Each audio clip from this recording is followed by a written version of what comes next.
Hi, welcome to Principle and Practice of Transport from Group 3. Our topic is about palm oil, semi-durable plantations, and our group consists of myself, Meenakshi Nadishilian, Chan Siu Yoon, Sugan Krishnan, and Cindy Tiong Kien Yo. Good afternoon, everyone. My name is Siu Yun. Today, I will present about the breakdown of palm oil. Sandabi Plantation Berhad is one of the largest palm oil producers in Malaysia and also a major copra exporter. Palm oil is very important to Malaysia's economy as it supports export, create jobs, and help rural development. Transportation plays a key role in this industry because the product moves through many stages. From plantation where fresh fruit bunches are harvested to mill and refinery, and finally to distribution center and export to ports. Efficient transportation helps maintain product quality, reduce costs, and ensure on-time delivery. But if transportation is delayed or poorly managed, it can affect the company operation and competitiveness. That's why transportation is not just a support activity, it's a critical part of the supply chains. For the next, I will present literature review. Transportation is one of the most important elements in supply chain management because it connects every stage of production and delivery. A smooth transportation system can reduce costs and improve service quality. In the palm oil industry, road transport is mainly used to move fresh fruit bunches from plantation to mills. Whole sea transport is used to export refined oil overseas. But there are challenges like leasing fuel costs, traffic congestion, weak infrastructure, and port delay. According to many studies, companies can improve efficiency through multimodal transport, better route planning, and GPS tracking. This helps them to reduce costs and stay competitive in the global market. My metric number MC240929566. Our first question was, what does Sindabi transportation system actually look like and what it is main job? The answer will be in three stages. The first stage will be the upstream, from plantation to mill. They must be rushed from the plantation to the processing mill as quickly as possible. Any delay will reduce the amount and the quality of the oil. Second will be the midstream, from mill to refinery. Here, the fruit has been processed into crude palm oil, or which is CPO. The liquid is now moved in larger tanker truck and sometimes by rail. Third will be the downstream, from refinery to customer. For this final stage, the system expands. For international customer, it relies heavily on sea freight, using major port like Sabah Port and Port Klang. Our second question was, what are the biggest problem this transportation system face? The analysis showed that several interconnected challenges. Challenge 1 will be the rising cost. Fluctuation fuel price eat directly into profit. Every truck ride and every ship journey become more expensive. Challenge 2 will be the infrastructure and logistics. Traffic jam and poor quality road cause major delay. This is a huge problem for the time-sensitive FFP as it also lead to higher vehicle maintenance costs. Challenge 3 will be the operational bottleneck. Delay at port can throw off entire shipping schedule, making the company less reliable for its international customer. Challenge 4 will be the product itself. The clock is always ticking from the moment it's harvest, leaving very little room for error. Finally, we ask, how can Simdarbi improve this system to become more competitive? Solution 1 will be adapting the digital technology. For example, using GPS tracking and road optimizing software can work wonderfully. This gives real-time visible for truck, helps avoid traffic, save fuel, and ensure the faster road to the mill. The solution 2 will be using multimodal transportation. Instead of relying on road, combining different modes of transportation is key. For example, using rail for long distance journey for CPO can reduce road congestion and lower costs. Solution 3.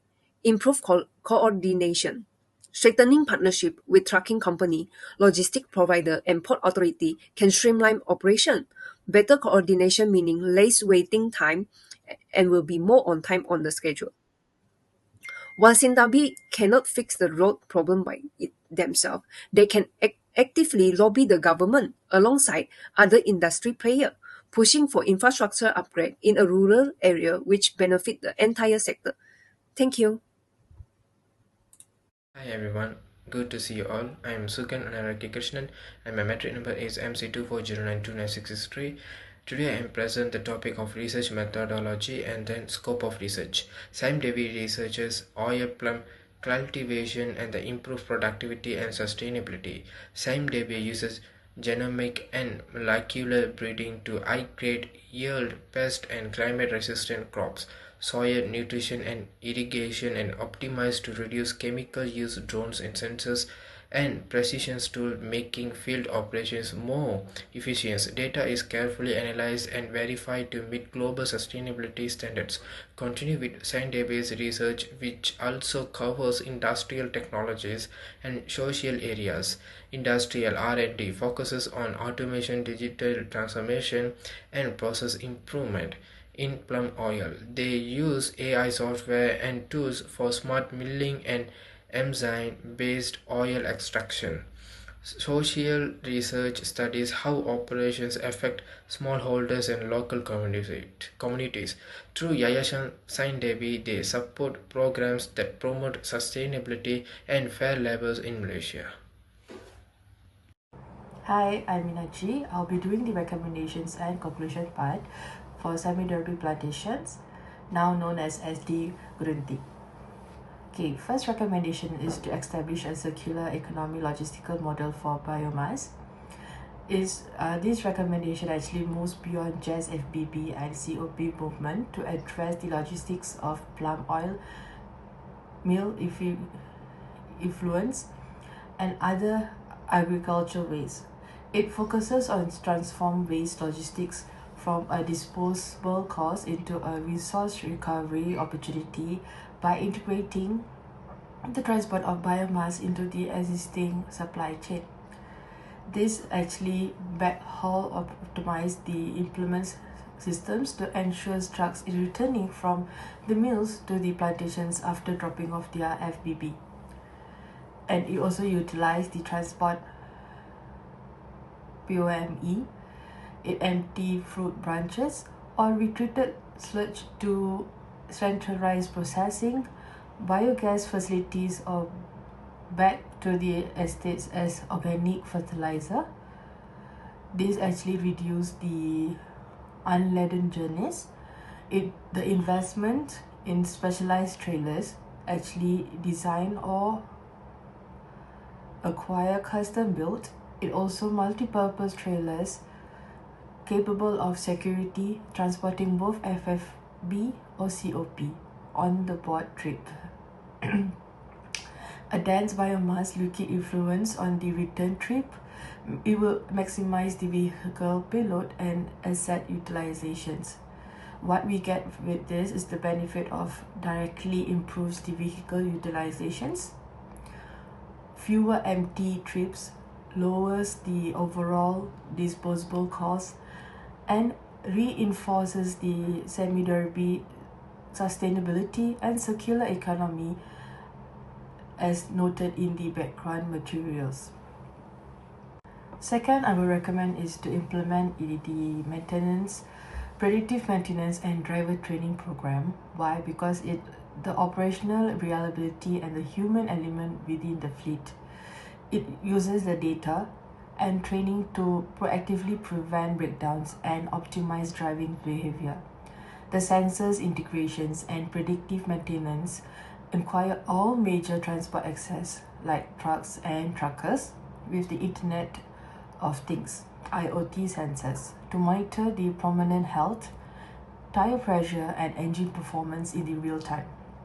While doing so, it uses machines learning models to predict components failure before it occurs, scheduling the maintenance before a breakdown disrupts the FFB delivery.